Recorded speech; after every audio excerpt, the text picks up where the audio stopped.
Boys and gals, don't touch that dial. Welcome to the show, all things movies, video games, and pop culture. Broadcast straight from the moon, it's the CraterCast! Hey, how's it going, everyone? Thanks for tuning in to the CraterCast. I am Dennis Medellin, your big dick goth BF. I'm John Montevice, the bad dragonborn. And I'm Omar Avila, your chili dog-eating original character, do not steal anthropomorphic rodent. Jesus Christ. That was good. You took all week for that, huh? Oh. You're prepared, man. Oh, when we said that we were going to be doing this episode, I was like, all right, I got this, you know? I don't know where it's going with that. Well, in today's episode, in order to celebrate the very first film adaptation of Sega's mascot, we're going to be going into the history of one of gaming's most beloved characters, Sonic the Hedgehog. The very famous, or rather infamous, depending on which side of the fandom you lean on.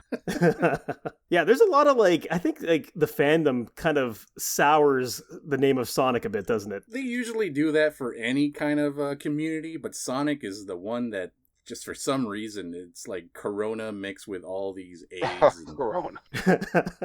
Sega kind of sours him sometimes, too, with their games that they put out. Yeah. Yeah, that's like right now with the most recent games and things like that. So, but we're definitely going to be talking about that as well. But yeah, what are some of your favorite memories of Sonic? Sonic? Oh, man, there's so much. Such as... Wow, Dennis, wow. There's so much that I can't even think of them. No, I mean, Sonic, you know, I got the Sega Genesis as a kid during Christmas. I don't know when you guys got yours. I didn't get a Genesis. Oh. I also didn't get a Genesis. Oh, you guys were those kids, huh? I'm a Nintendo bro. you plebeians. Get out of here. Sega does when Nintendo don't. No, the meme. Yeah, I played the Sega Genesis at one of my cousin's house because he had it. The first game he popped in was Sonic. I was like, holy what is this? Who is that little blue character spinning around, doing all the loop-de-loops and collecting the rings? Nani? Ay, he's so fast. Man, we already got into the gotta go fast meme, and the episode's only been going for like 4 minutes. It's Sonic, man. It's gonna go down to fucking the trash. I mean, for me, my favorite memory of Sonic was probably Sonic Adventure, and I know that even though I played the original Sonic games, the Dreamcast game. Wow, I remember my best friend in elementary school. He got a Dreamcast when it first came out, and I forget. Did Sonic Adventure come with the Dreamcast package, or did you have to buy it separately? You know, I don't remember that at all either. I think it was separate. It was during that time when the previous consoles were coming packaged with I guess the mascot game. Oh, don't you miss those days? Oh God! I mean, they do that now, but it's just kind of like, hey, an offer, get this game with this, you know? Yeah, right. What console? It's more like here's the console. Oh, you want a game? That's $60 plus tax plus tip. $60. God, I wish it was that in Canada. Oh yeah, I forgot. Yeah. You're in the Canadian side of the moon. With us plus, it's 80, right? It's 80, right? It's $90 after Jesus tax. Christ! And then plus oh my the tip. God! Plus the tip. Don't forget the pizza tip. But yeah, we both loved Sonic Adventure. It was one of those games that we spent so much time trying to find all the secrets it had to offer, and just the leap in graphic quality from I never had the PlayStation 1, I had the Nintendo 64, and just seeing that leap from the 64 to the Dreamcast, I was like, holy fucking shit. And little did I know the PlayStation 2 was right around the corner to just top it and kill the Dreamcast. And plus piracy, that killed the Dreamcast. Yeah. That was the reason the Dreamcast died. Super easy to pirate. Oh yeah. I do love the Dreamcast. Being a fighting game enthusiast, it had a lot of arcade perfect fighting games. I'm gonna take you for a ride. It's Marvel, baby. I hate that game. Marvel. I fucking hate that game. I thought you loved that game. I love Marvel 3 and Marvel 1, but Marvel 2, for some reason, I just don't like it. I'm gonna get crucified now. You know? Yeah, Marvel 2 was fucking awesome. Yeah, I don't know, man. No, I didn't too like broken. playing all the rocket punch, rocket punch, rocket punch. Stop using fucking there's- stand. No. There's like how many characters in that game? Like 300 characters, and only Yeah. 6 are viable in tournaments. Tournaments? Oh, let's go back to Sonic. What the fuck? No, yeah. I mean, when I first popped in and I heard the music from the first zone, I was like, "Oh shit, the music's nice and the colors all vibrant and spectacular." And this guy's running all super fast, all nimbly bimbly style. And Bimbly bimbly. like, I mean, the first Sega system I ever owned was the Saturn. I never owned the Dreamcast, and that was the Saturn was a hand-me-down from my cousin. So, You know what? I never knew a single person that owned the Saturn. Until today. This is the first time I've heard this. I actually wrote this in like my show notes. I was like, Saturn was such a crazy like console that I knew it existed, but no one that I knew had it. I can imagine his notes. It's just all in caps. It just says, "Who has a Saturn?" Backspace, backspace, backspace, backspace. Well, I mean, yeah, like Sonic, I guess, definitely holds a lot of people's fond memories when they think of gaming back when they were kids. And I mean, I think the best way to understand how Sonic came to be, we need to go back to the year 1990. This was like around the time that Nintendo recently jumped into the 16-bit market and they released the Super Famicom. Game Boy had launched in Europe, and that started Nintendo's dominance in the handheld market. Super Mario Brothers had released 2 years earlier, so it was around, I think, 1988 when it first came out. And that during that time, it was considered the best-selling video game. The president of Sega Japan, Hayao, and if I say these names incorrect, I'm so sorry. I'm gonna butcher some Japanese names in this episode. it's not like they don't butcher ours. They totally butcher our names too. Jesus Christ, John. Jeez, we're not even like 10 minutes in here. It's different times. But yeah, during this time, because Mario was so successful, the president of Sega Japan, Hayao Nakayama, he wanted to create a mascot for the company that could compete with Mario. Correct. And this was around also the time when Sega had just released the Mega Drive, which would later be known as the Genesis in Western markets. You said that you owned the Genesis, right? Correct. Dennis? And I still have it. You still have it? Yes, and it still works. Holy shit. I think I still have my Super Nintendo, but obviously the Genesis was a black colored console, and the Super Nintendo was like this like grayish kind of It mixed looked with like purple. a Fisher Price toy, right? Yeah. Mine looks like it's been sun stained from sitting out constantly, so it has this weird yellow glow to it. It looks like piss color almost. Yeah. I'm assuming the Genesis still looks just as good as it did then because of its color, right? Oh my god. Even you know what? For the YouTube side of this, if you're watching and listening, I'll take a picture and I'll put it for you so you can check out my glorious Genesis. Well, he keeps it in the dark. You should post it on our Twitter page. Oh yeah, definitely. I'll do that too. Yeah, it all works out. Follow us at the CraterStation on Twitter. Yep. Shameless Do plug. it. Do it. Interact with us. Stop already. But yeah, it still works, and I still have my games. I'm looking at Sonic 1 and 2 and 3 right now, actually, as we speak. So. Oh wow! So did you by any chance keep the boxes? Yes, sir. Wow, man! I fucked up as a kid. He's a fucking hoarder. I'm a hoarder. Yeah. I wish I was a hoarder back then. I wish I had all my original Super Nintendo boxes and Nintendo 64 boxes. I regret not keeping those. Yeah, I have a lot of regrets too about those because some of them I didn't keep. I know this is not related to Sega or anything. Like some of the PlayStation games I used to own Spider-Man, the one by I forgot what they were called, Neversoft, I think. Yeah, I traded that in back in the day to EB Games, and I'm an idiot. I shouldn't have. It was a good game. My Super Nintendo games, my mom in black Sharpie marker would put property of Omar Avila on them. So all my games have that on the front of it. Oh, so cute. I know. But yeah, so going back, during that time, Sega's original mascot, Alex Kidd, was considered too similar to Mario. And I never played any of the Alex Kidd games, so I don't know much about what the style of game it was. But have you ever seen the original designs for Alex Kidd? Yeah, he looks like a chimp almost, right? No, he looks a little bit closer to Link with like remember his design in A Link to the Past with the brown hair? He had pink hair in Link to the Past. What are you talking about? Oh, he had pink hair. Shit. Wait, no, he had pink hair in the game, in the actual like the sprite, yeah.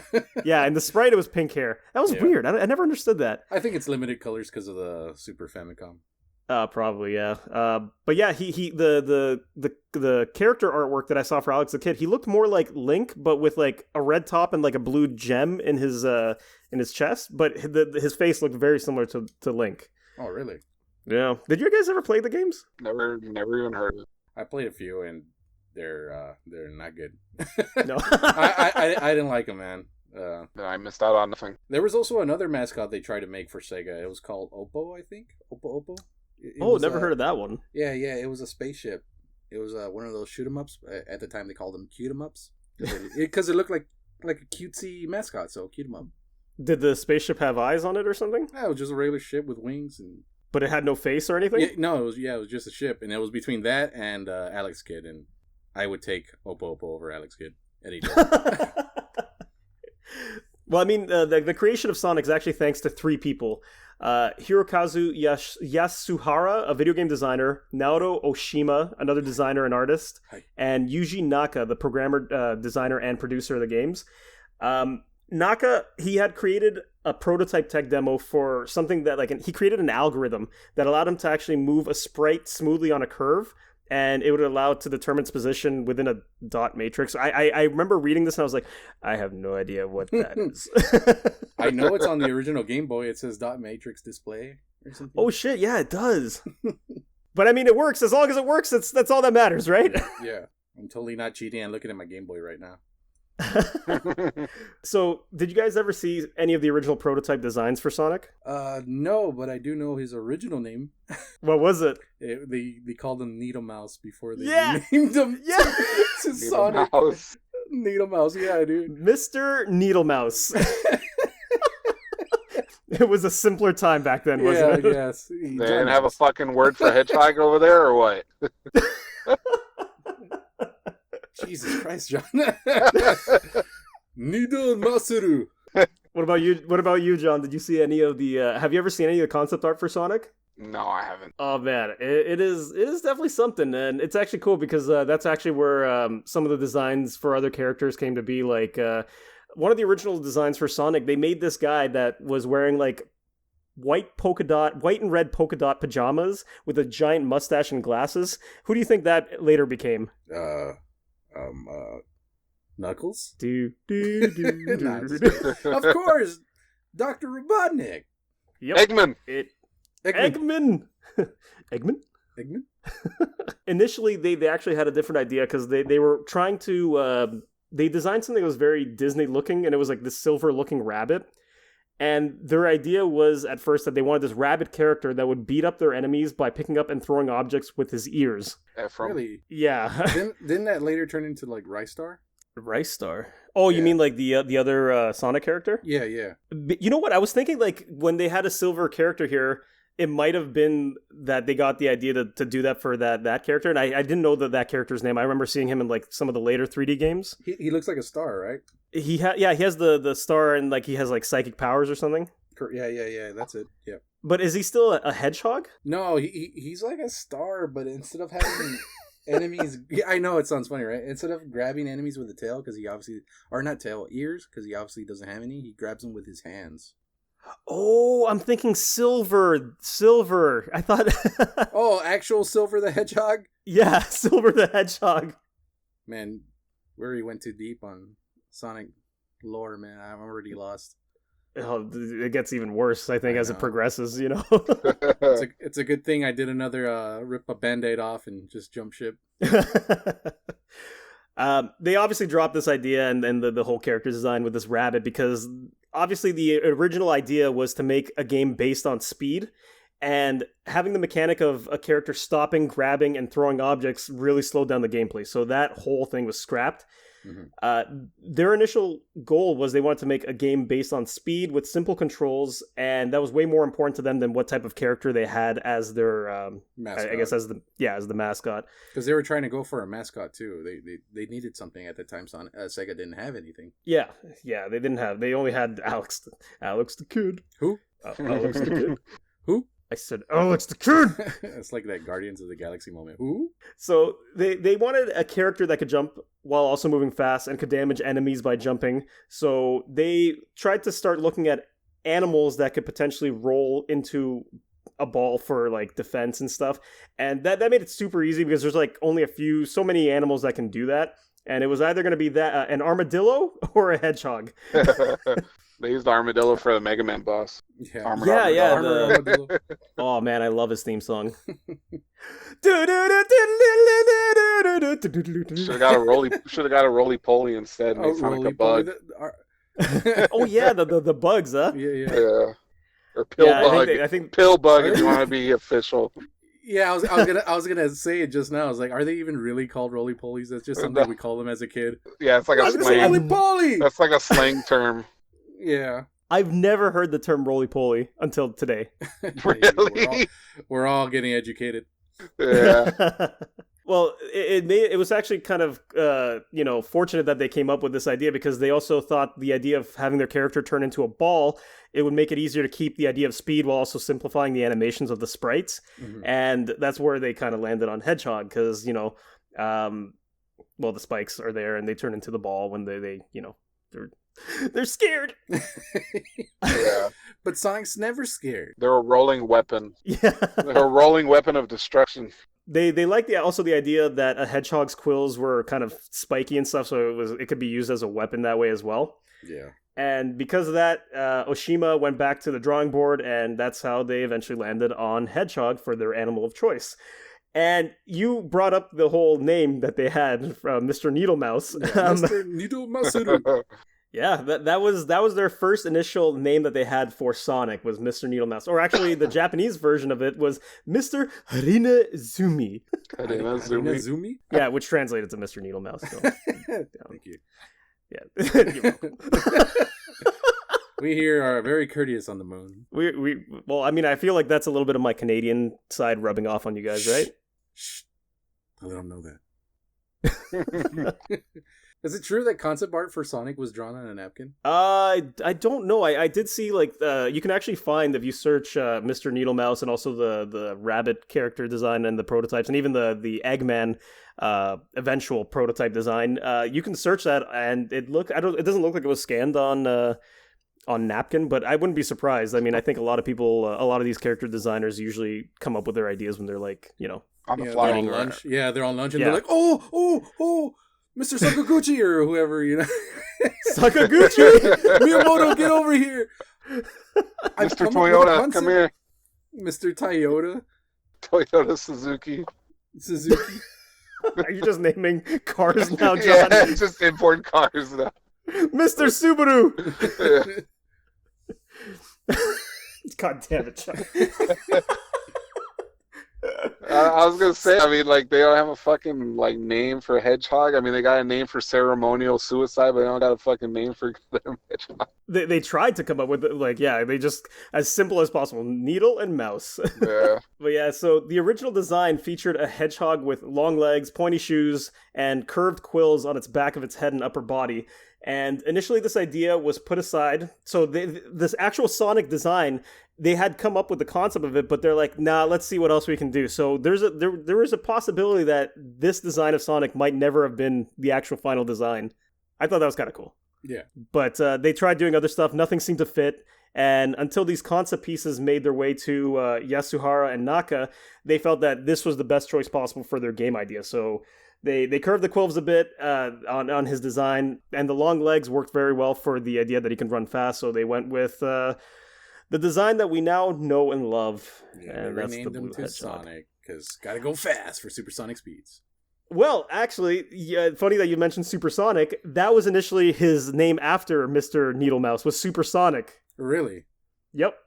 It went through a few different name changes. Oh, no, yeah, Supersonic was obviously used because obviously, breaking the supersonic barrier or whatever. But they felt that the competition was oversaturated with games using the word super in it. Nintendo. Everything had super in it during that time, remember? Yeah. Yep. It was like Super Contra, Super Castlevania, Super Mario. But as a kid, you loved it, didn't you? Oh, those are all good games. No, I mean like the titles. When you saw those super names attached to it, you were like, fuck yeah. Oh, super usually means excellent, so you're all like, oh, I'm going for a ride. Are you going to take me for a ride? I'm a bitch. I knew it was coming. Back to Mavel. All right, I'll set up the lobby. And then they saved Supersonic for when he goes Super fucking Saiyan Sonic. when he turns all yellow from the Chaos Gems. It's funny that you brought that up because there's a lot of nods to Dragon Ball, me being the Dragon Ball nut, right? We all love Dragon Ball, but I'm like the nerd. There's 7... I think you take the cake. Yeah. There's 7 Chaos Emeralds and there's 7 Dragon Balls. Oh, shit. Super Saiyajin. Coincidence? Super Saiyajin, Super Saiyan, Supersonic. John, did you just say no? No, I said yeah. Oh, I thought you were like, no. I said the opposite of no. But yeah, you're right. They did end up keeping the name in a way, I guess, when they, created Supersonic. I didn't see any information on how they decided on the design, but I wouldn't be surprised, like you said, having, some influence on Dragon Ball Z and stuff like that. Because this was during the time when Dragon Ball Z was probably already past, like, Super Saiyan, Goku and all that, right? Dragon Ball is it's an old anime. Yeah, it's a 1980 anime. I can only imagine when it was being published by Shonen Jump, yeah. Yeah, I was just going to say, Shonen Jump has been going on forever. Yeah. You know what? Talking about this right now makes me think that I would love to do an episode of Dragon Ball at some point with you guys. Oof. Oh, yeah. You're in for a ride. You're in for a fucking ride. You gave me Stop a chub setting already. me up. Right. Hey, man, write this dick. But yeah, so they dropped the word super out of the name, going back to Supersonic. And now we got the name that we all know and love, Sonic. Yep. The Hedgehog. The Hedgehog. Fuck yeah, man. I'll never forget getting the Sega Genesis for Christmas, opening it up, and me and my sister played that all night, man. Especially Sonic 2. We used to take turns, or if not, good. I would usually play as Tails, so I can help her defeat Robotnik. It was super fun. But it also kind of sucks because whoever's in control of Sonic just runs really fast and you can't really play as Tails much. Tails just runs into everything. I was going to say, Tails, you didn't really get a chance to control him too well as the secondary player because Sonic just zooms past everything. Yeah, and then he has to resituate himself, flies into the screen again. But sometimes my sister was nice and she would wait for me and everything like that. So it was super fun. I love Sonic. I think Sonic 2 is my favorite. That's the one with Green Hill Zone and everything, right? Correct. Which was also in the movie. Oh, really? We'll save that for the end. Don't worry. We're getting there. We're getting there, Dennis. I can't. I'm about to bust. Yes, Sonic's design, the color of his fur was picked because it matched Sega's logo, obviously. And Sega. I liked his little Team Sonic thing where he pops up and he does the... Wait, no, that's just the logo of the game where he does the he just runs finger by. shake. Oh, yeah, you're talking about that. You're too slow. The design of the shoes was actually an inspiration of Michael Jackson.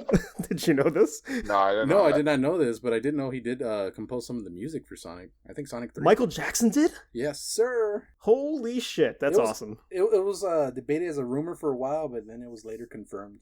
How did they confirm it? Did Michael actually say hey, I did all hey man, yeah. Hey man, I love this blue hedgehog. Jamon! It was all me.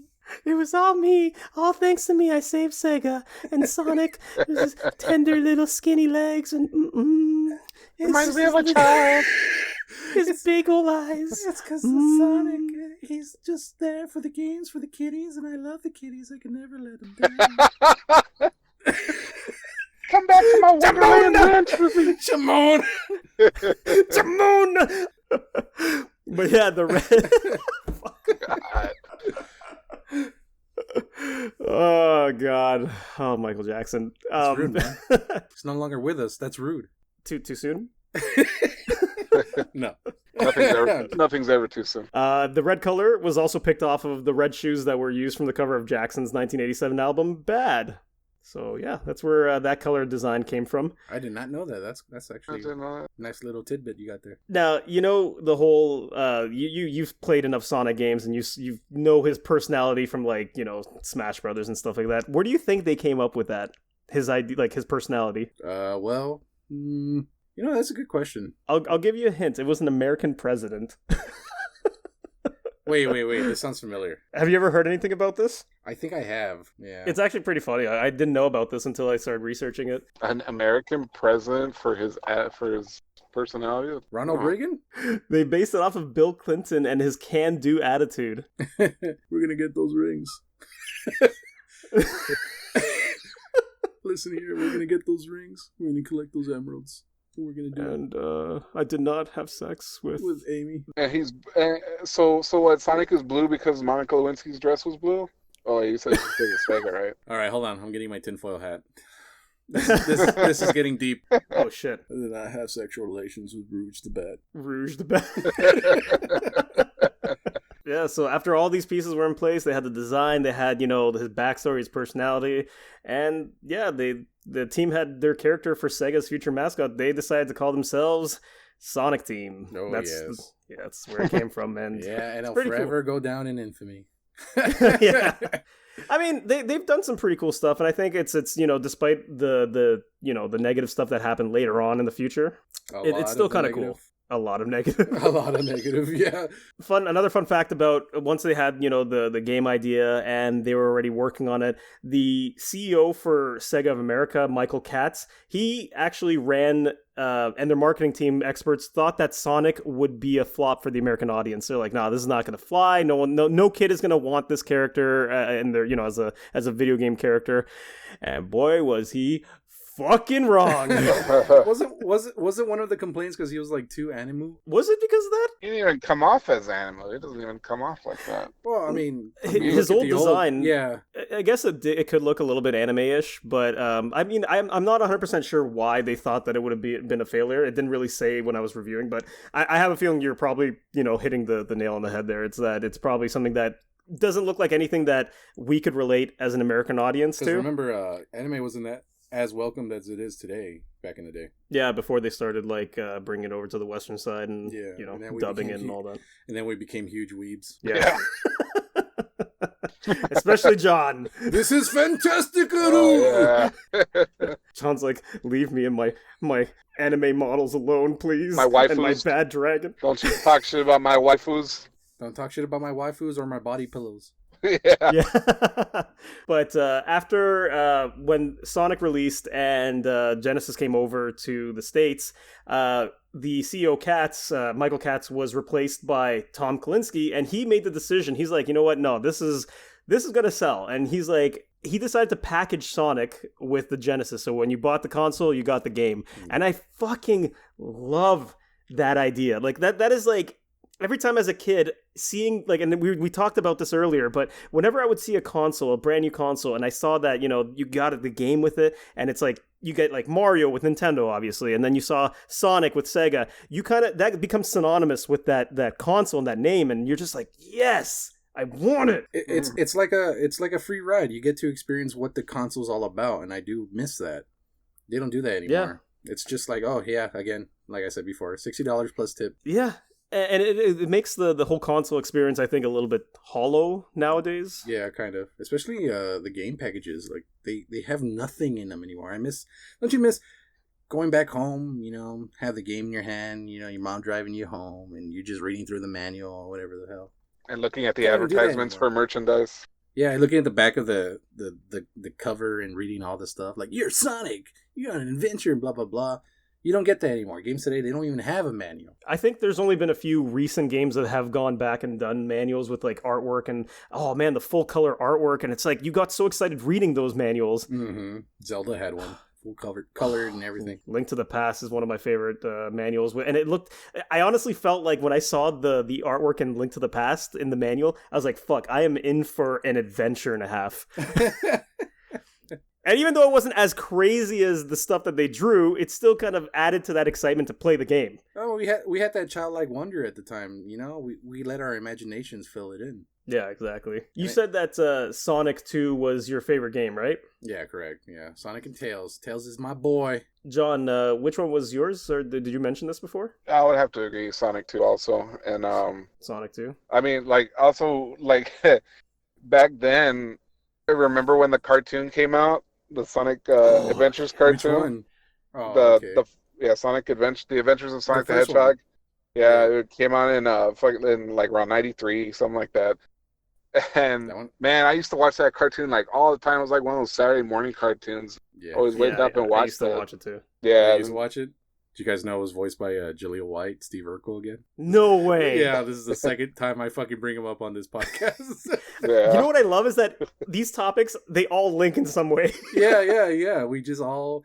It's just everything's connected, kind of like Dracula. And no, just kidding. Nope. Now you're really stretching. Now you're just pushing shit. Oh, sorry. Nah, but yeah, that was a badass cartoon, man. They had it was like robot. It was Sonic and Tails, and then Robotnik, and he had like those two henchmen, Scratch, the chicken, robot chicken. Not to be confused with Seth Green.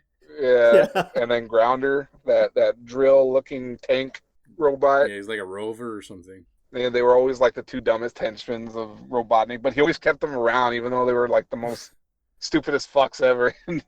Yeah, there's a lot of slapstick in that cartoon. Yeah, there is. Yeah, it was good. I think they got a lot of inspiration because I forget who the animation team was for that show, but it did remind me a lot of some of the slapstick humor that they would do in like Looney Tunes. Looney Tunes, yeah. Yeah. It has a lot of slapstick, and it has has a lot of that stretchy kind of animation. Like, with like with a lot of the animation wipes. The screen wipes or whatever. Yeah, like from Looney Tunes and stuff like that. Yeah, and So good. and the cartoon would end with those PSAs, like G.I. Joe and. Like, Sonic says, if someone touches your no parts, that's no good. And you're just like watching like, what? Yeah. I don't know parts. What the hell? I just want to collect rings. That's when I first started, like when I would see Sonic eating those chili dogs, I was like, Mom, I want a chili dog. I was like, okay, Yeah. I'll make it for you, and make me like a chili dog with cheese on it, and I was like, this is so good. What is the connection with hedgehogs and chili dogs? I don't understand. I don't know. I don't know. I think they did that for the cartoon only because I don't recall ever hearing or seeing that in any of the other games unless they started referencing it afterwards. I think it just stuck. Yeah, because in other cartoons there was more Sonic cartoons. And it's probably just to make it more Americanized, I would say. I guess so. That would be the perfect. What do Amerifats love? Chili dogs and hamburgers. We don't got no poutine over here. Oh God. Oh, I feel bad for you guys. Poutine is the shit, I swear. Give me some. Come on, hand it over. You literally just need to get cheese and gravy. We're in the same fucking house in the moon. Give me some right now. Tell your prime minister to send you over some. With his brown face. Oh. I was waiting to see how long it would take for politics to get involved in this show. Let's not do that. Let's go back to Sonic. Let's back to Sonic. Okay. Well, we're here to have fun. I was talking about the cartoons. There was two other cartoons I've seen too, which was Sonic Underground, which was like a fur fest, a furry's daydream. Jokes on you, they were all fur fest. What are you talking about? Wait, Sonic Underground. Was that the one with like 3 different Sonics? There's like a green one. Yeah. The Amy prototype. I don't even know their names, dude. There was 3 other Sonics, and the premise of the story is like I think they're born all from royalty, and the seer has a vision of terrible events, so the queen or Sonic's mother abandons all the children to protect them from this sad vision, and the 3 kids make it their goal to reunite with their mother. But joke is they never did because the show was canceled. Yeah, the pink. She was pink looking. Her name was Sonia the Hedgehog. Sonia, yes. And then I used to watch that show. Manic the Hedgehog was the other one.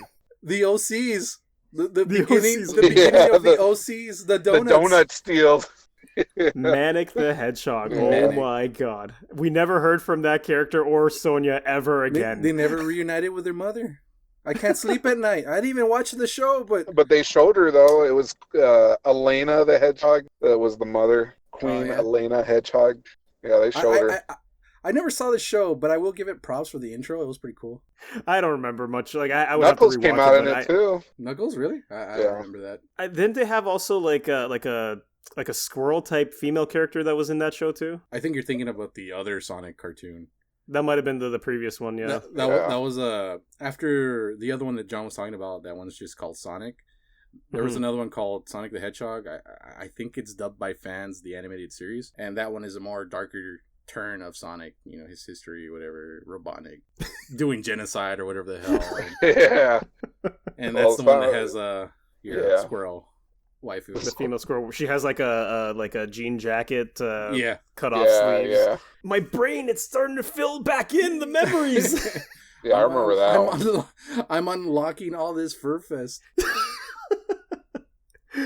So going back now, because obviously talking about Sonic 2, the team that originally created the original Sonic, despite how successful the game was and how, it basically, like, I don't know if it, like, saved Sega, but it definitely put them on the map as, like, a competitor to Mario.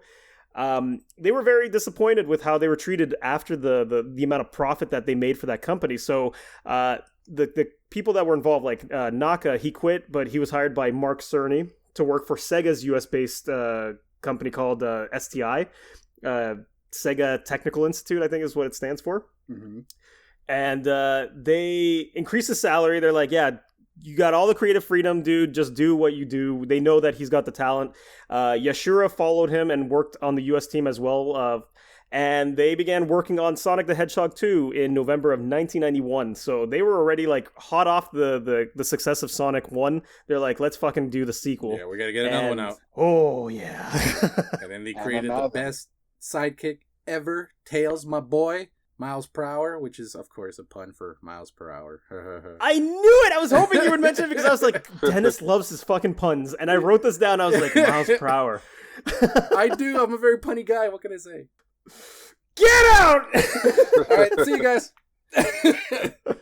I love Tails. He's like my favorite character from Sonic. I'm surprised you would like Tails. I really felt that you gonna like Shadow? Is that what you're gonna say? No, I wasn't gonna say Shadow. I was gonna say I thought you'd be a Knuckles guy just solely because of the fact of like Dragon Ball. You liking Vegeta instead of Goku, the nice kind character. Tails is like a super innocent, kind character. I just like that he flies, dude. I'm a simple man. Yeah, I see two tails I like.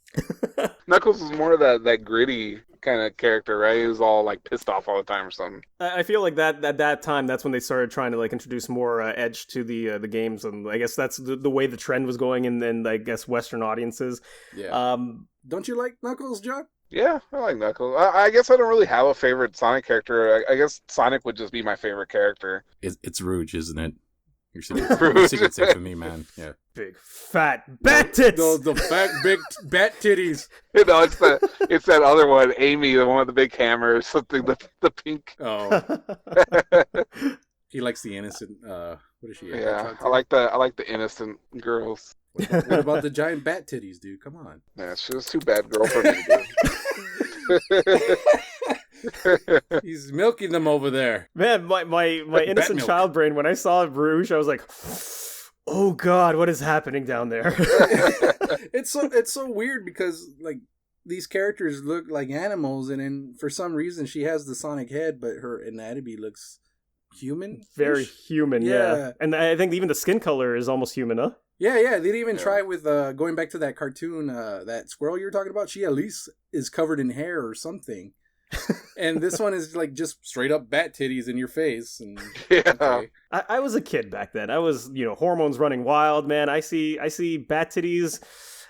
You know what I'm saying? You know what I'm saying, right? I know what you're saying. You need help. You're a fucking furry.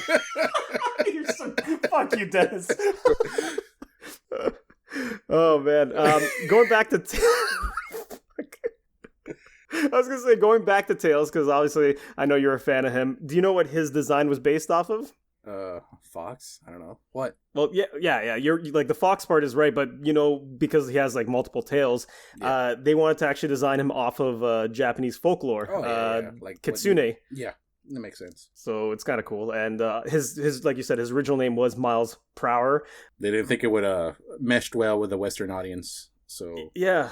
Sega America actually compromised because like Yamaguchi, the guy that designed Tails, he was just like, I don't really want to change his name. Yeah, he really liked it and he stuck with it. So he made Tails like middle name. Yeah, so they still kept the Miles Prower like his first and last name, but then they put Tails, and I mean that's what he is best known as now is just Tails. Mm-hmm. But so Tails is considered as Sonic's best friend. He's the most recurring ally in the series. He's the tech genius. and he has the two tails to help him fly. Yeah. Which is pretty cool. If Sonic would just slow the fuck down and wait. I'm trying to help you bastard. Get over here. They even created a backstory for Tails, like how he met Sonic. Did you know about his backstory? No. It's nothing crazy. It's just like, he, apparently before he met Sonic, he was always picked on because he had his two tails. But Sonic saw his talents and cheered him on, and he became very, it caused Tails to develop like admiration for Sonic, and yeah, that's how they became a team. So it's pretty cool. Wow. Yeah. It was beautiful, man. So It is beautiful. who likes Sonic X? Sonic X, which one's that? That's another cartoon series. Yeah, it was the anime, more animu Sonic the Hedgehog cartoon series. I never watched that one.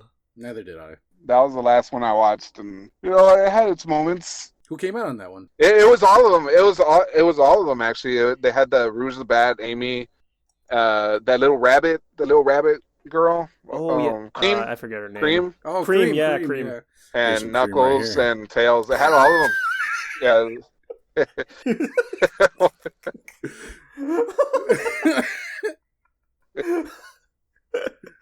Oh, Jesus. But yeah, go on. Was Silver in that one?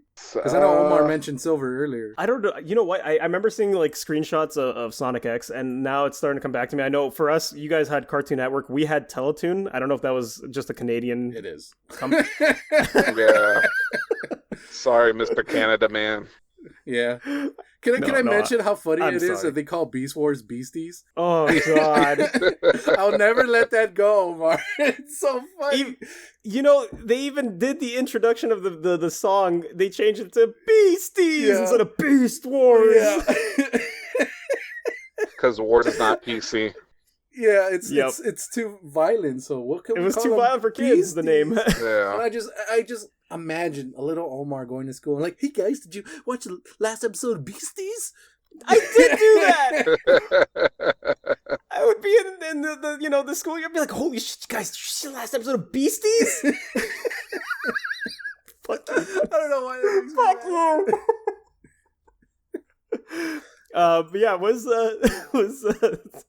what was Silver the Hedgehog in that show? Nah, Silver's not in here. That must have been before those games came out, huh? Yeah, they had they had the Chaos Emeralds in this one also. Did they have the Master Emeralds? I don't remember. They had the Chaos ones. I remember Sonic did turn Super Sonic in this cartoon. Really? I remember the intro, the theme. That's where I did the whole "Gotta go fast." Yeah, gotta go fast. Gotta go fast, that was the American dub song, right? Yeah. Probably, yeah. Yeah. In Japan, it was probably some J-pop like "Kunakaiku Sonic Exu." that sounds legit. Gotta go faster. Run away! You gotta throw that English lyric in there, that one. Or like an English lyric that has nothing to do with the rest of the song, like I don't even know where I'm going with this. Sonic Exu, fly away, come fly away to the Exu. It's funny, mentioning Silver again, I'm gonna bring the Dragon Ball parallel. Isn't he just Trunks? Oh, because he comes from the future? Yeah, he comes from the future because his timeline was all fucked, and that's what he comes for Sonic for help. I could be wrong.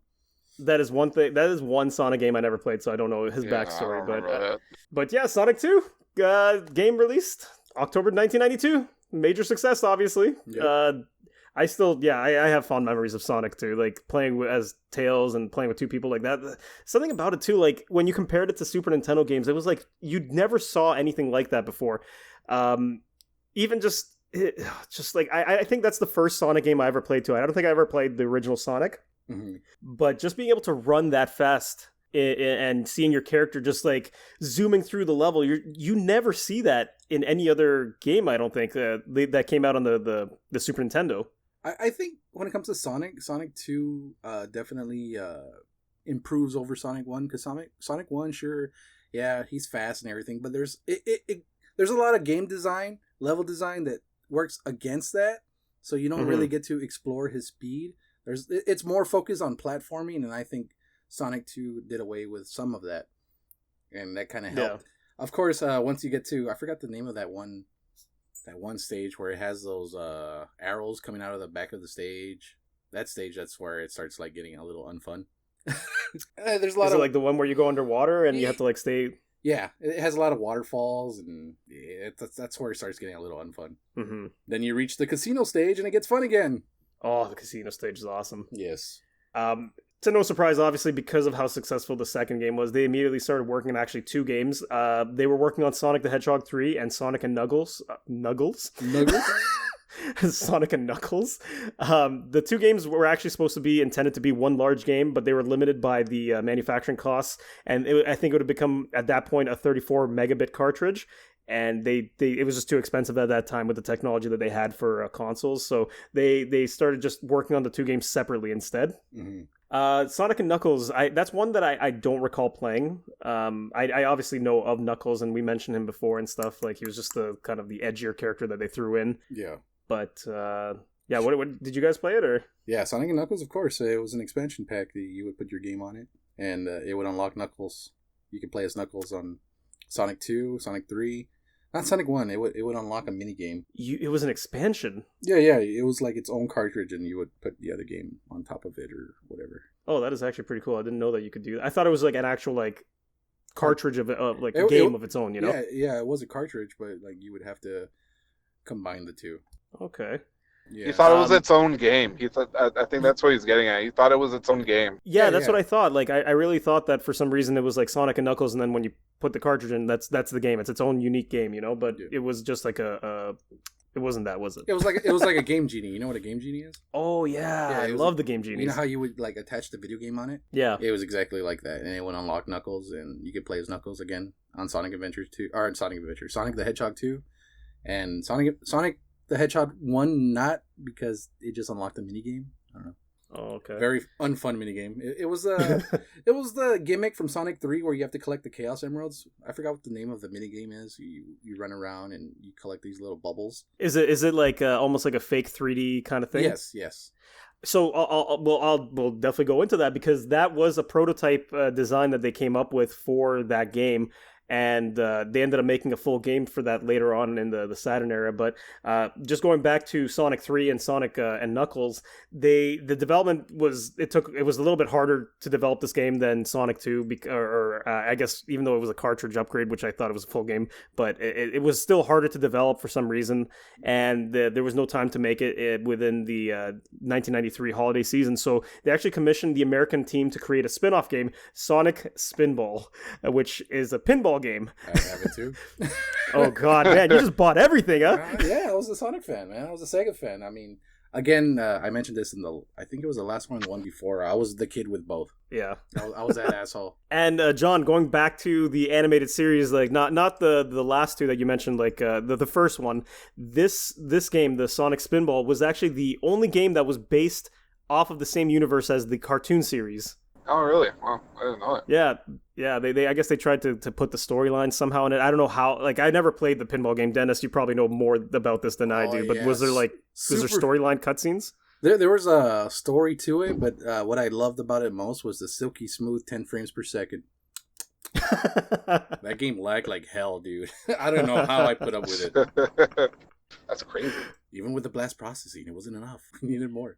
This is when things started getting like, you know, the games at that time, I think, were starting to hit the limit of what the consoles could do. Mm-hmm. And that's where the Sega Saturn comes into place. What about the 32X? Sonic. I mean, Knuckles Chaotix. Woo! Yeah, I was gonna. Okay, so that was a spin-off game that came out, but that also came out the Knuckles Chaotix. That was, you said, for the 3DX, 32X. 32X.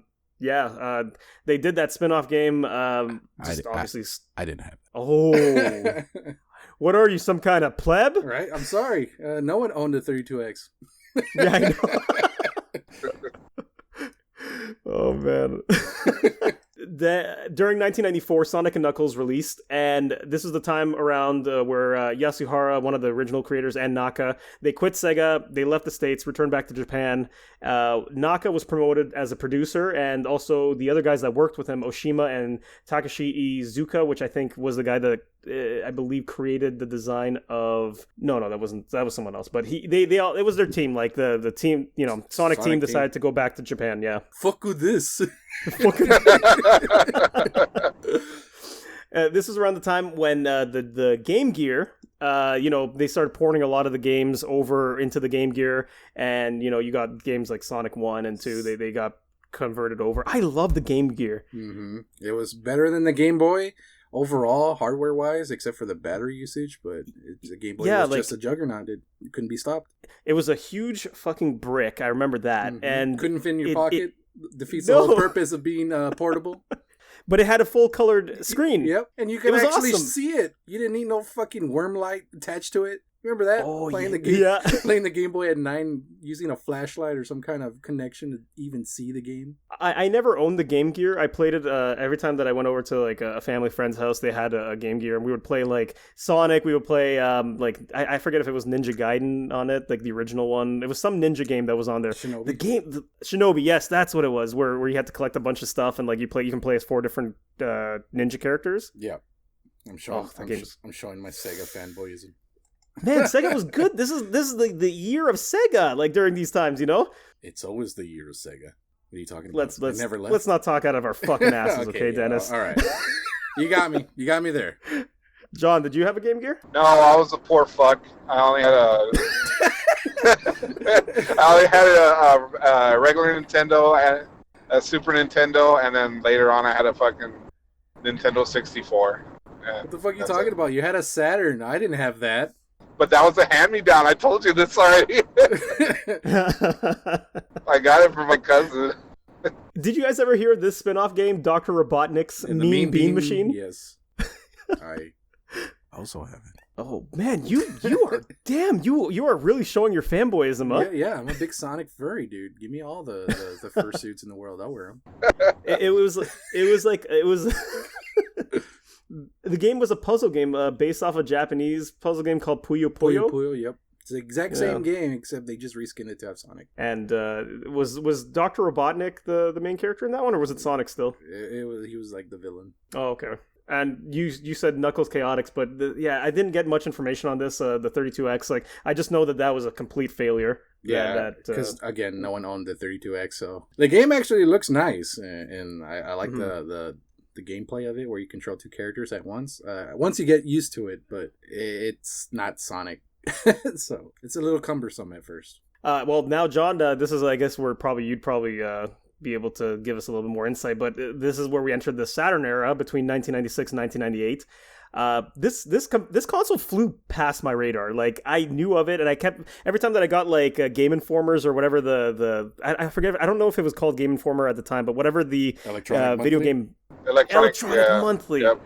Fuck. I still have. I used to borrow those. I used to take those. I used to borrow those from the public library all the time. I love them. Oh, really? Nice. Yeah. I still have some. You have them still? Some, not all of them. Oh, okay, that's still pretty cool. Yeah. But yeah, until I talked to you, John, I mentioned this before, but I had no idea of a single person that owned one. And during this time, when the Saturn came out, the team was working still on Sonic 3. They had created a prototype for that top-down style Sonic game, which you mentioned in the previous part there, the one where you were collecting the little balls for to collect the emeralds. The Sonic 3D, right? Yeah, Sonic 3D Blast. They made a full game out of that.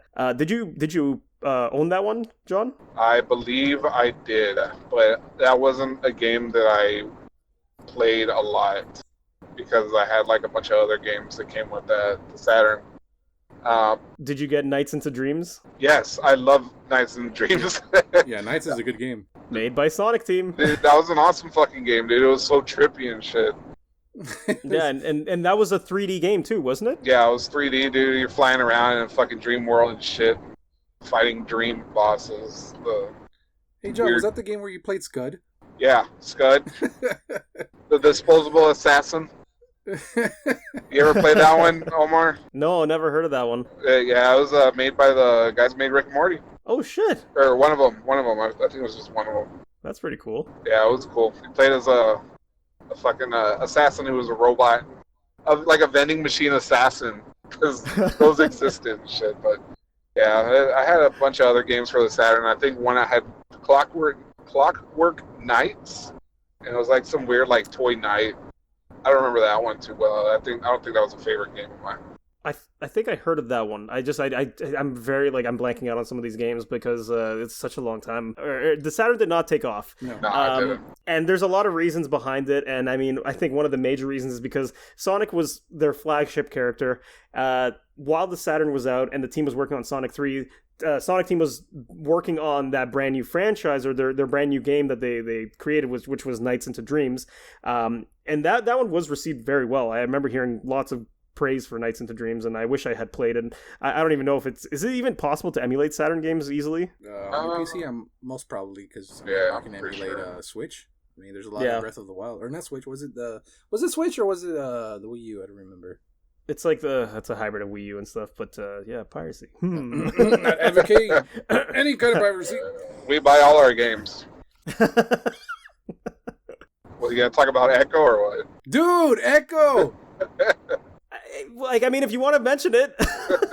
It's just a game where I played at my cousin's and I fucking forever fell in love. It's so dumb. You just play as a dolphin fighting aliens. Yeah, you it's like Chrono Trigger and RPGs meet dolphins. You go in time. Brilliant. Yeah, it's fucking weird. You fight xenomorphs at the end and it's spooky. It's a spooky game. Yeah, it's a spooky game, man. At first I was There's xenomorphs? But yeah, you save the day, you save your pod, and it's fucking bizarre, but it's a good game, in my opinion, and a lot of people don't like it. It's so weird that I like it. It's understandable. I think there's a lot of strange games that are fun just for the sake that fact alone. Mm-hmm. But yeah, and I know that you didn't really play 3D Blast, John, too much, but it kind of goes into how it's sold as well and like the reception of the game, because it did sell actually pretty good apparently, but it did sell pretty well, but it was harshly criticized for its gameplay and much slower pace compared to other Sonic games. Yeah, that's the complete opposite of Sonic being slow. Yeah. and during the Saturn time, this is actually really awesome because I didn't know about this, but during this time, another game was actually in development with Sega of America called Sonic Xtreme, and it was supposed to be the first 3D Sonic game for the Saturn, like the actual true 3D game. And their goal was to release it during the 1996 holiday season, but development of the game was nothing short of problematic due to several internal disputes between the US and Japan teams. And they were trying to get the rights to use the same graphics engine that Naka, who worked on Nights into Dreams, had developed.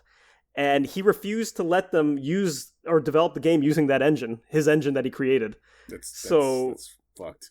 Which is kind of weird when you think about it, because it's like, it's still a Sonic game, so it's like, why don't you just let them use it, right? It's so weird to me that the same company like could be disputing with different branches. You would think that I know they're all Sega. You would think the Sega of Japan would have more say on whatever the US would say. And you would think that they would want to work together to sell a product, especially since it's their flagship mascot. Right.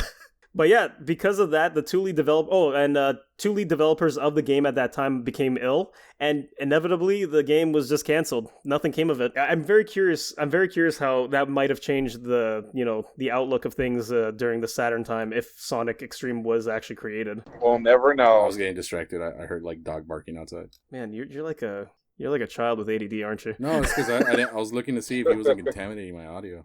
Oh, bark, bark, bark.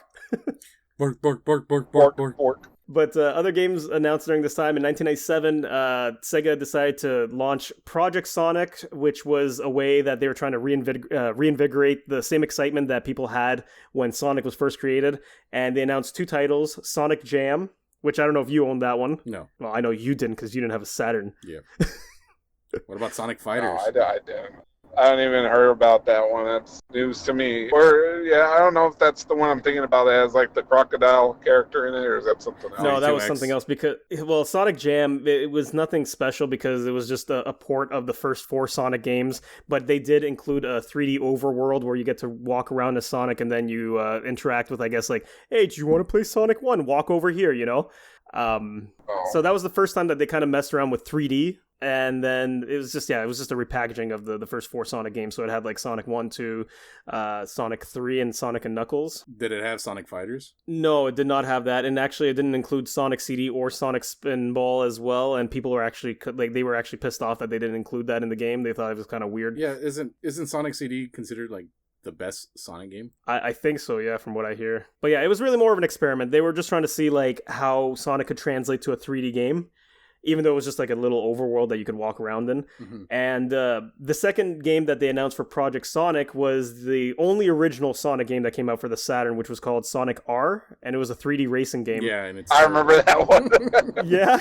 I remember playing that, like, I think it was in Toys R Us when they used to, like, showcase games. And the little kiosks. Yeah. Yeah. I remember playing that one, and I would choose, like, Amy with, like, the little car. Of course, crashing into shit. It was, like, fucking stupid, dude. It was, like, the dumbest game ever. Little John was just like, Amy, I love you. She makes me well, I don't know how little I was. How little was I? When did that game come out? 1997, I believe it was. Oh, okay. I was like 10. Yeah, so yeah, that I think that fits that category. Perfect. Right. Amy makes me feel funny down there. She makes my wee go happy time. So yeah, because of the cancellation of I just heard you laughing in the background. I was trying to hold it back.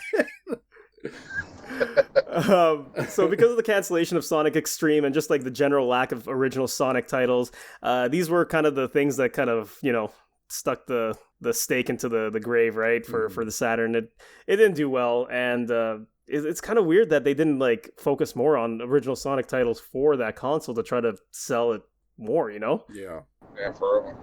So it was during this time that Sonic actually had hit a major slump, and by mid-1997, Sonic had been pushed into the background. And it's kind of crazy to think that just after 6 years of creating Sonic, the popularity of Sonic tanked. Well, a lot of bad decisions. Yeah, it was just a lot of bad decisions, and even though like he was a beloved character and he did well at the beginning, it didn't go anywhere after that. Yeah. There was a console that there was no Sonic games at all, right? Which one was that? I don't remember which one. Maybe it was the Sega Nomad. It was a handheld, but... What the hell is the Sega Nomad? It was a handheld, and you were able to connect Sega Genesis games on it. Like, you could play your actual Sega Genesis games on the go. Oh, shit. I gotta look that up. I feel like something like that would probably cost a lot now just because of the rarity of it. Actually, they're pretty affordable, and you're... Because no one wants them.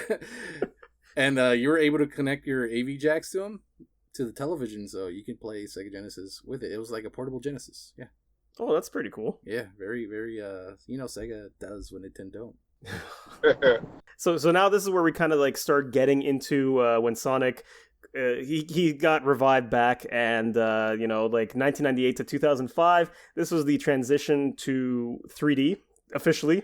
Sonic Team, they had taken their experiment with Sonic Jam, and they began developing a 3D game for the Saturn. But during this time, obviously because of the Saturn's limitations, they transitioned to the development to Sega's next gen console, the Dreamcast, which was Sega's last good console. Oh, well, they went out Sega's with a bang. Last console.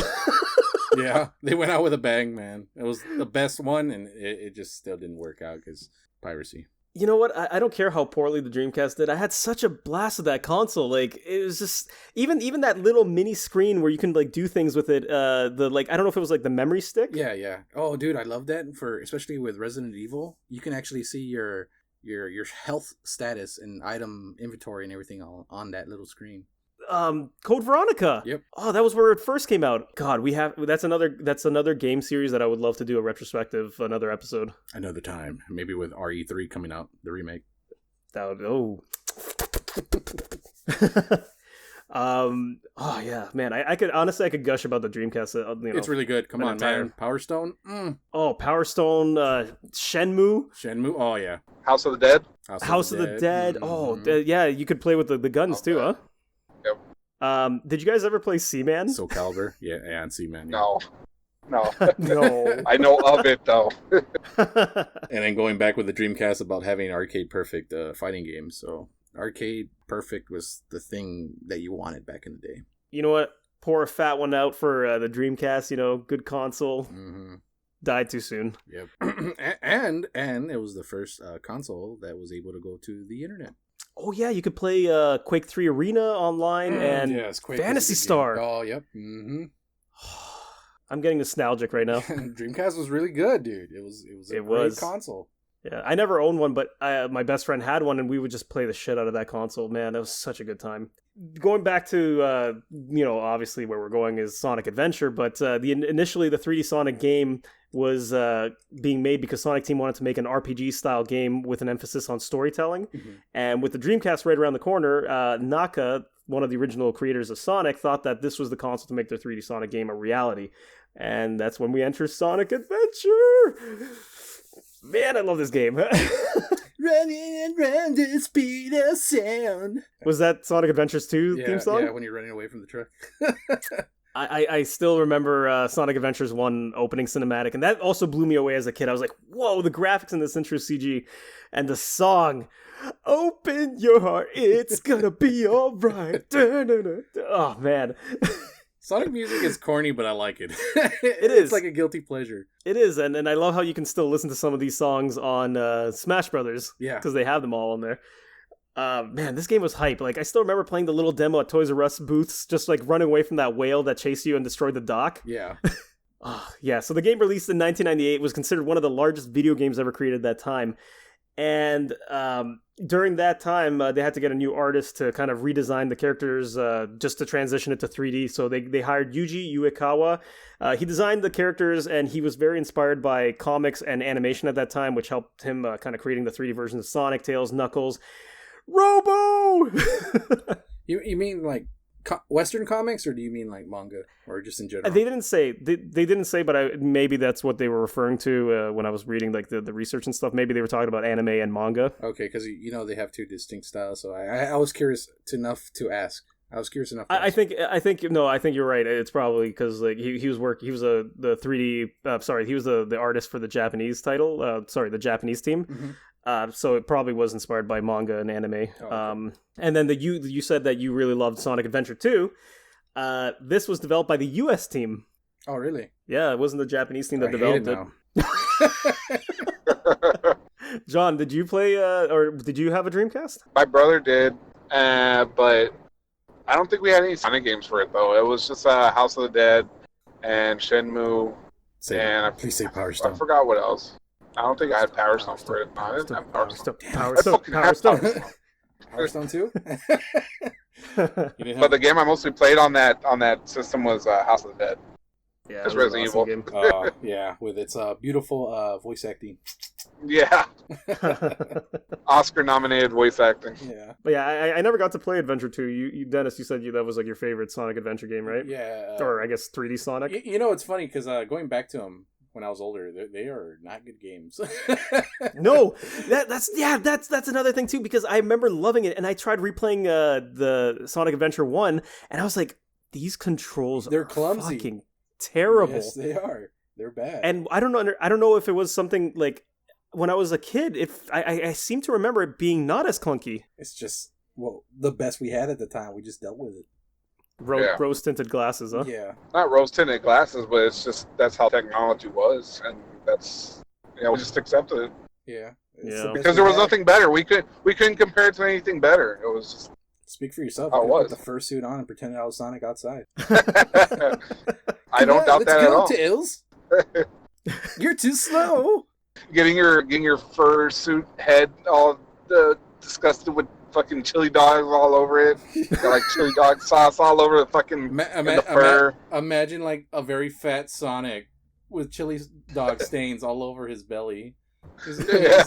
He's like, come on, Tails, we gotta go stop Eggman. But yeah, although the games both sold really well, with Adventure selling over 2 million copies alone, people quickly lost interest in the Dreamcast, and a lot of that has to do especially because of the incredible popularity of the recently launched PlayStation 2. Yep. And then Sega started reducing the cost, the price of purchasing Dreamcast and the games and stuff, and they were losing so much money. Hemorrhaging money. Yeah, they were just hemorrhaging. They were bleeding out. It doesn't print money. And you said even like the whole pirating thing was very easy on the Dreamcast. That's the main thing that killed it. And funny enough, Sonic Adventures 2 was my last Sonic game.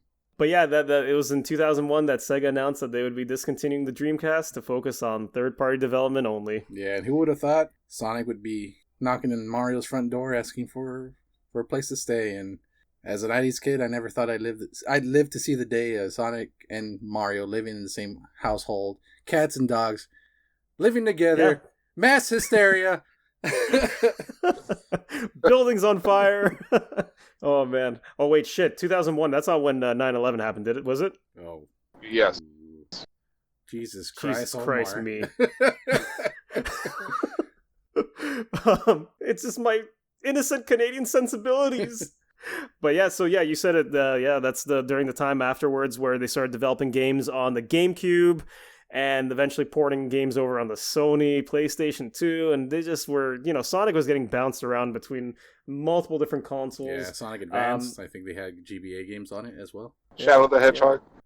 Shadow the Hedgehog. For GameCube. The edgy hedgehog that had a gun and rode around on a motorcycle. Yeah, I beat that whole game. Yeah, you fucking would. I have a funny story with Shadow the Hedgehog involving my friend. It was the funniest thing ever, but I don't know if I should share it. Why? Is it something bad to happen? I don't want to smear his name a little bit. Go on. Just do it. Smear it. Smear it. Smear it. Okay, so we were at Best Buy, right? I know he's listening, so he's probably like, God damn it. But yeah, just don't mention any names. Yeah, we were at Best Buy, and he's a big Sonic fan at the time. He still was. I, again, lost interest after Sonic Adventure 2. And I was just looking around. Him and some other friends, they were gonna get a 5-finger discount. And he got caught. And the one game he was taking was Shadow the Hedgehog. So I was like, dude, that game's not even worth stealing. What are you doing? Dude, I remember you telling me that story. That was back when we worked together. Yeah. I remember that story. So you know who? I'm not gonna mention names. Yeah, that's funny, dude. Yeah, that is hilarious. I didn't think that we would go too in depth into the next few games that came out afterwards, because realistically what happened with Sonic, and it's just because they became a third-party development team and they were just creating games for all these other consoles, I feel like none of the Sonic games after that really struck a chord, because they felt they were trying to do something different with each of them that didn't feel like Sonic, really. Yeah, he was like, Will Spin for rings. Yeah, this is during the time when it's like, even though he was starring in a lot of different games and a lot of original games as well for like within the, like, developed by Sega and stuff, it never struck, I think, a chord with its fan base, and it lost a lot of what made Sonic special, which was a character that can go really fast and edgy attitude. Yeah, and nothing too edgy too. Like it was just like, I think, the right amount of edge before, they introduced characters like Shadow and yeah, because Mario was always like, woohoo, bing bing, here we go, do your homework, and Sonic was more of those, come on kids, let's go to school, but let's go have some fun. Let's go skate park. Let's go to the skate park or the mall and skateboard and get the security pissed off, like telling us that we can't skateboard here. Yeah, that's how. Yeah, that was how they marketed him, Yeah. and which again, when I think back on the whole Bill Clinton thing, I'm like, man, that totally doesn't feel at all like that. That threw me off right there. The Bill Clinton thing, that threw me off. I don't know why I said Reagan. I was gonna say Jimmy Carter. But one thing is a fact. I mean, Sonic still exists to this day. He's still showing up in games, and there have been some decent games. Like what was the one that you mentioned, Dennis, that came out somewhat recently? Sonic Mania. Yeah, it was made by fans actually. They were doing they were doing a ROM hack of Sonic, and they were designing it very well. The problem with old school Sonic games, they're too zoomed in, so you can't really see what's ahead. So you really can't run fast, which defeats the purpose of the game. So they zoom out a little bit, and you can see so much more. You can see incoming dangers, and that helps to go fast. So it's like, you don't have to slow down every once in a while. Like, oh shit, something's going to hit me. I can feel it. So they were designing it well. Sonic Team or Sega, I don't know who specifically, caught wind of it. And instead of shutting them down completely like certain other companies, bing, bing, wahoo, they actually hired them. And they created Sonic Mania. And it's probably... That is a very... I feel like that's like the wholesome... outcome, that the best outcome that could have happened with something like that. So usually you get people that cease and desists, like stop producing this. Nintendo is one of those that just the worst. I remember getting so mad when they cease and desist Chrono Trigger, or was that Square? Oh man, I think it was Square. Yeah, they're another one. The 3. Yeah, I was waiting for that. But yeah, like it just goes to show you that Sonic's legacy will always live on, and Sega is still the cool kids. Hey, you're making a game? Why don't you come work for us? Come on, let's go. Gotta go fast. That's it. That's the retrospective that I want to do for Sonic the games, and obviously we were leading up to the fact that the Sonic movie came out, and you and John had a chance to see it the other week. Yes. I don't want us to go too into spoilers about it, but talk.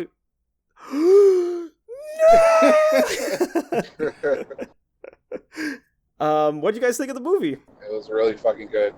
I was surprised on how good it was. Yeah, I agree.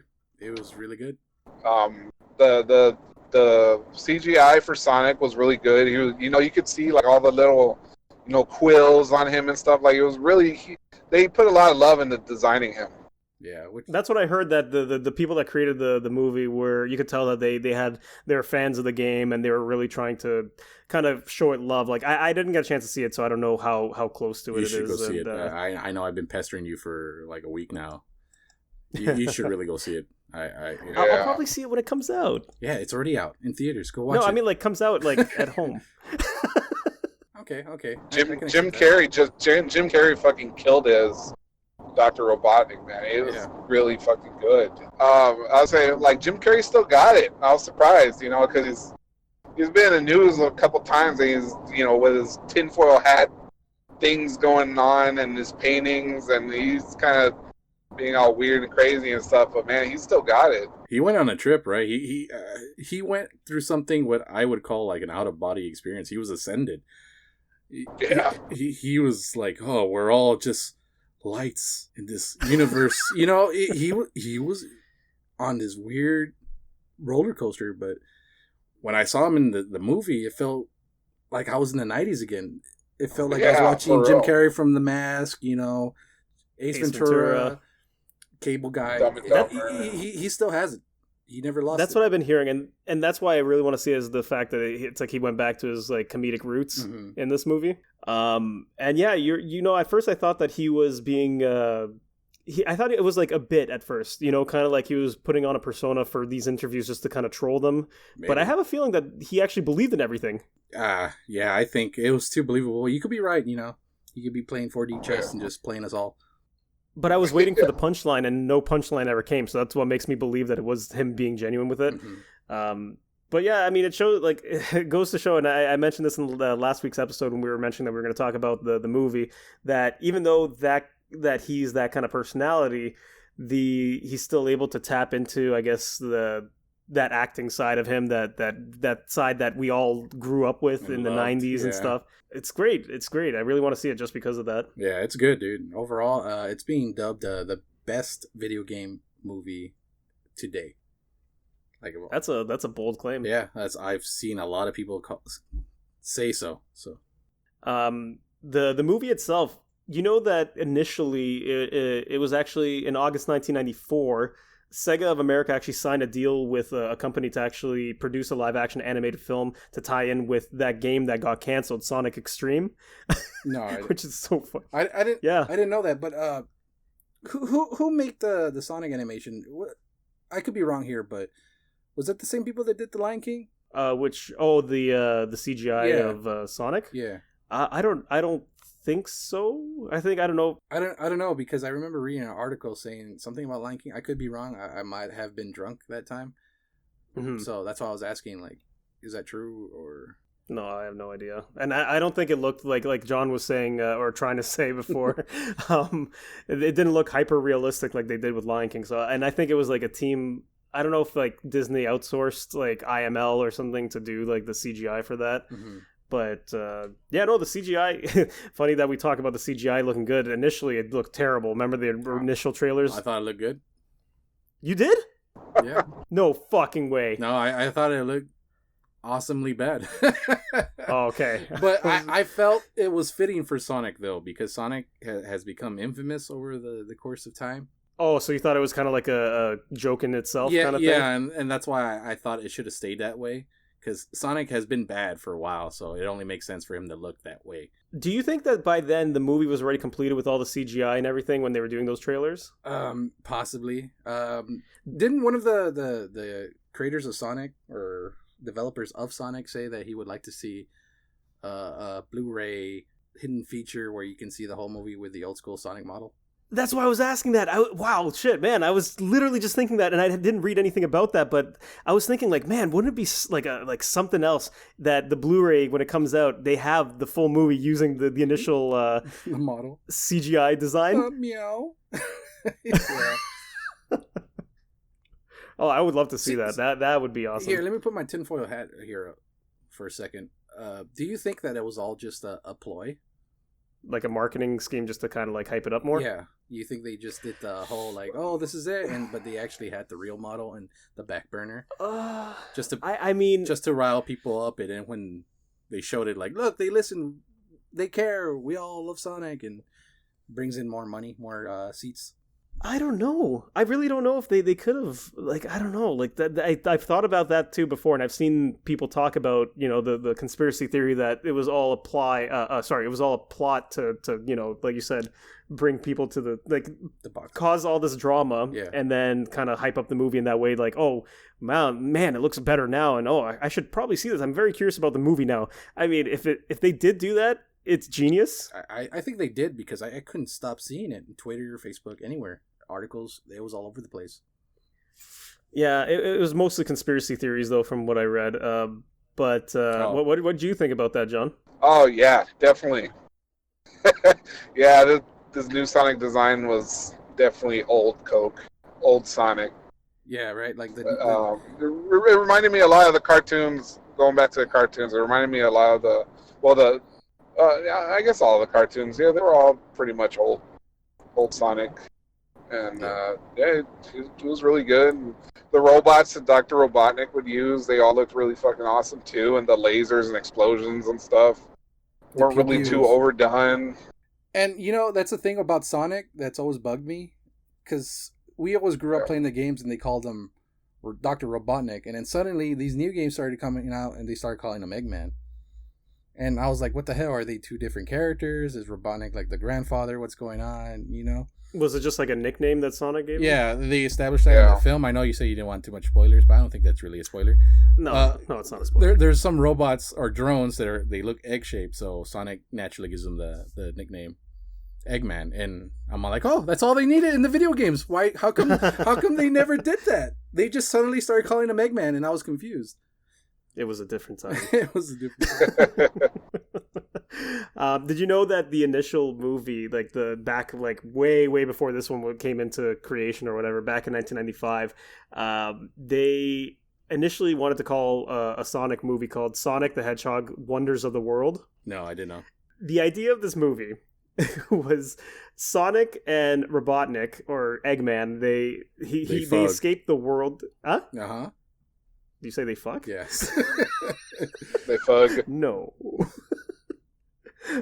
They escaped the world of Sonic Xtreme, that game that never got made, into the real world, and Sonic teams up with a human child to defeat Eggman. None of the companies agreed with this idea, and the movie was canceled. It sounds stupid.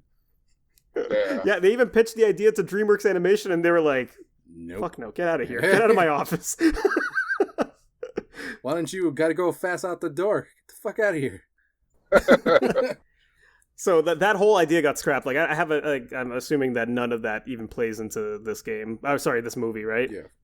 But yeah, then in 2013, Sony Pictures acquired the rights, and in 2014 they announced that it would be coming out, and they got Tim Miller to jump on board, and yeah, then They you guys delayed got it, to see the and movie. I got mad, and finally, But you know what? Like a movie like this, there's always a high chance that it's going to have, production issues and delays and all that. And yeah, I mean, look how long it was in development. It was from 2014 until now. yeah. I was mad when they delayed it. I was like, we're still gonna watch it. Like, Sonic is a movie. When I first saw that trailer, I was like, we're gonna go see it. I don't care. Even before the fix of the CG, Yeah, right? even before the fix, I was like, I want to go see it. I was telling John, I was like, we're gonna go see it. Yeah. No ifs, ands, or buts. We're seeing it. You're just watching the trailer and your like leather couch, and your fingers are just clawing deep into it. You're like, I must see this. Yeah. And I agreed with him. I was like, yeah, I'm down. Yeah, he sure did. Go see it. I do not bitch and moan about it. I'm like, yeah. Yeah, Go he fucking see just it. says, yeah, let's go do it. Let's go see this dumpster fire. No, I have other but you said it didn't end up being a dumpster fire though, right? No, Oh, yeah, it was completely the fantastic. opposite, in fact. That's the best surprise, I think, when you expect something that's going to be terrible. You go in with zero expectations and you come out and it's enjoyable. Yeah, and again, I don't want to give spoilers because we're not going to do that. But can I say one of my favorite lines from the movie? Go for it. So Dr. Robotnik is he's roasting the main character of this game. Oh, not really main character, but side character. Mhm. His name's Tom Wiskowski, but his dentist calls him Tim. Well, Sonic calls him Donut Lord because he always eats donuts and talks donuts. But anyways, Robotnik is telling him, just flaunting how genius he is. He goes, "I was spitting out formulas while you were spitting up formula," and Wachowski says, "I was breastfed actually." and Robotnik goes, "Nice, rub that in my orphan face, why don't you?" Yeah. That part had me laughing hysterically, dude. Like, just the acting from Jim Carrey was like, oh my god. I could just imagine the Jim Carrey delivering those lines. It's really good. I do not give it justice. Like, you need to watch that movie, and I know you will. It sounded funny. Like, you know what? Maybe I'll sneak out and go watch it myself. Just take your lady. No, doesn't she wanna will go see definitely Sonic? never. She will not want to see this movie. Why not? Oh, speaking of Sonic, he's in the movie. Sonic? Sonic, you know that crudely drawn image of Sonic that has Yeah. ear rape? They show him for a second. That's awesome. That's amazing. Oh man, you know what? I definitely want to see this. They accept the cringe and they made it their own. It's genius. That's cool. Yeah.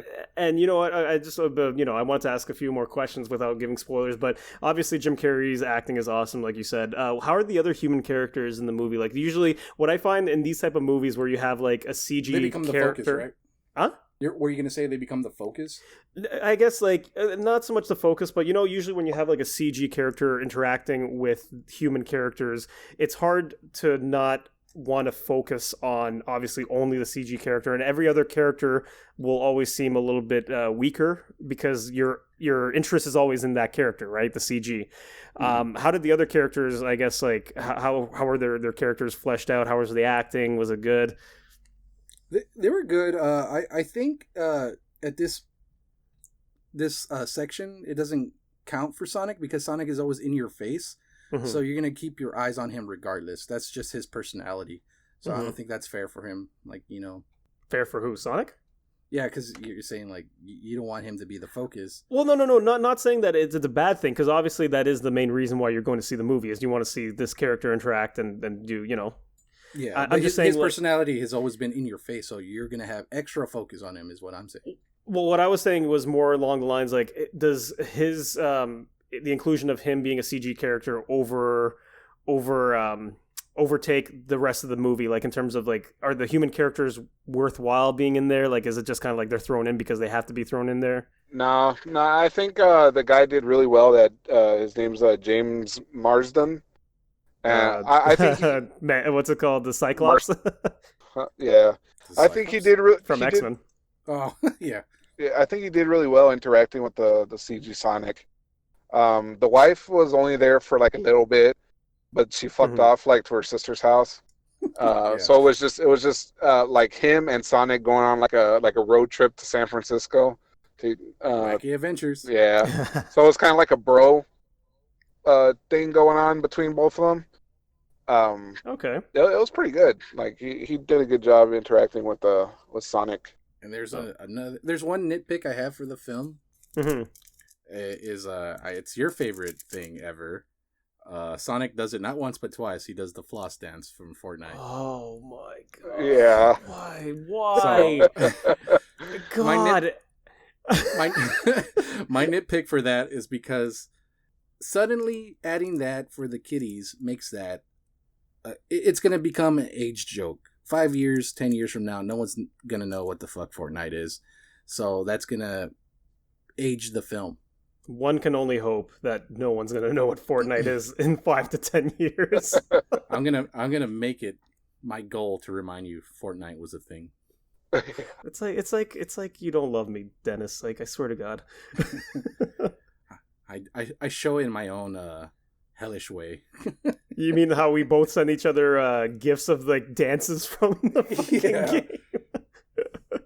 Oh man. Oh well, no. You know what? I'm glad to hear that the movie is entertaining. I'm glad to hear that the human actors are they're good in the movie as well. That was my concern. Is like I hate watching those movies and then seeing like the cringy human actors like kind of bogging down the rest of the story. I'm glad that Sonic looks good now after the fix. I still want to. Go ahead. I was just gonna say I still want to see, hopefully, like I said, the Blu-ray if they have an inclusion of like the original feature design. Mm-hmm. That's what I was gonna. I thought you were gonna talk about. What I was gonna say is usually when it comes to CGI films like Transformers and stuff, they become the background and the humans become the main focus. Yeah, and I hate that because I'm going to watch a movie for Transformers, not for them. Yeah, and this movie that doesn't happen. So you're there, you're watching Sonic or you're watching Robotnik, and they take the show.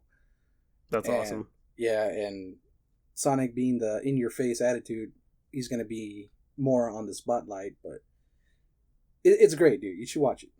Okay, cool. No, I will, and no, I'll definitely check it out. I don't know if I'll see it in theaters, but I'll put it. Dance. Oh God. It could have been a timeless movie, but since they decided to add that, it's going to age. Yeah. What did you think, John? I'd give it an 8 out of 10. Wow. Yeah, I'd give it an 8 out of 10. Yeah. I feel like it deserves it, honestly. Would you agree with that score, Dennis? When people say it's the best video game movie, for me, I probably will say Street Fighter because of how corny and campy it is. It still makes me laugh. It's so bad, it's good. Mm-hmm. But if I were to judge it for an actual movie and not like being biased, Sonic definitely takes the video game movie. So, damn. Like, yeah. It's no Mario Brothers, though. Oh, God, that movie is so bad. I know, but you know what? It has a charm. Monkeys. It does. It has that 80s, like early 90s charm to it. I actually tweeted that. Like, I was like, I wonder what dumb friend of mine will actually take the bait. I put Sonic is good, but not as good as Mario Brothers. Oh, and you wanted to see who would react to that? Yeah, and I predicted who it would be, and yeah, they didn't fail me. You fell for my trap card. Well, was there anything else that you wanted to talk about the movie without spoilers, or? No, yeah, just it's a good movie. I recommend it if you're a Sonic fan. There's going to be a sequel. So recommend it. Yeah, they have a post Marvel credits because everything has to be Marvel now, right? Yeah. So if you do watch it in theaters, Omar, you wait after the credits a little bit. Yeah, that doesn't bother me. No, I'm not saying anything bad. I'm just saying that everything wants to be Marvel now. Mm-hmm. It's like, fuck, I just want to leave now. You want me to wait for the credits? Jesus. John, you said you think there's going to be a sequel for this? Yeah, there's going to be a sequel. That's definitely guaranteed. Okay. Cool. No spoilers, dude. Well, I mean, it's just asking if there's a sequel. Yeah, I called it, though. I'll say this. I called it right before we left. I said, hey, and then it happened, and I started laughing. So it was pretty funny. Yeah. All right, well, I guess if that's it, then that wraps up our Sonic episode, guys. It was pretty good, man. I enjoyed it. The movie, the video games, except Sonic Fighters.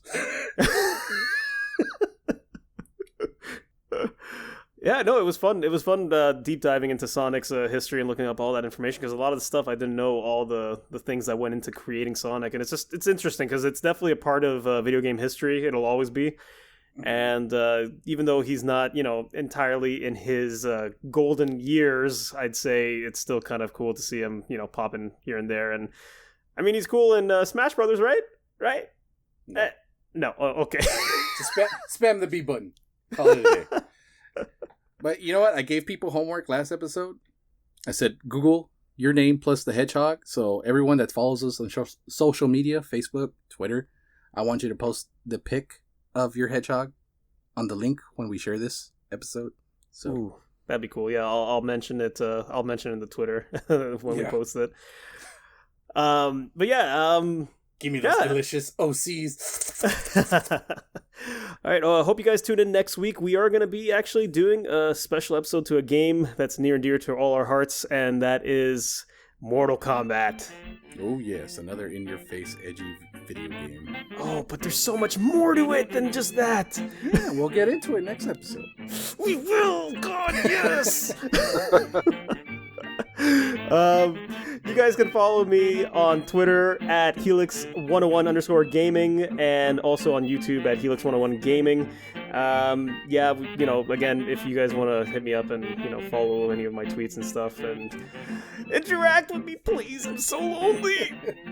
We need human interaction. The moon is so lonely. I have to watch these guys do nothing. Jack off and play video games. Have to see him play Seaman.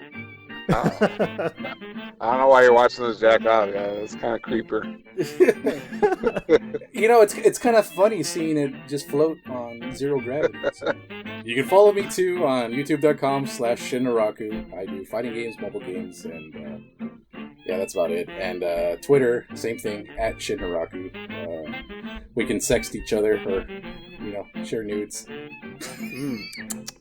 I'm kidding, but you can follow me there if you want. Yeah, I've got Instagram, Twitter, Facebook, YouTube, Seraphim Raziel. I'll be there. I'm waiting. Cool. And I guess we should probably mention also follow the podcast at CraterStation. Yes. At CraterStation. It's the A with a little circle around it because we're inclusive. Yes. Yeah. Twitter at CraterStation and Facebook. We also have a Facebook page, so facebook.com/CraterStation. Show us some love. This is Sonic, and Sonic says, from the moon, this is the CraterCast, signing off. Gotta go fast, chili dogs! He's the fastest thing alive! Holy shit. Bye-bye! Later. See ya.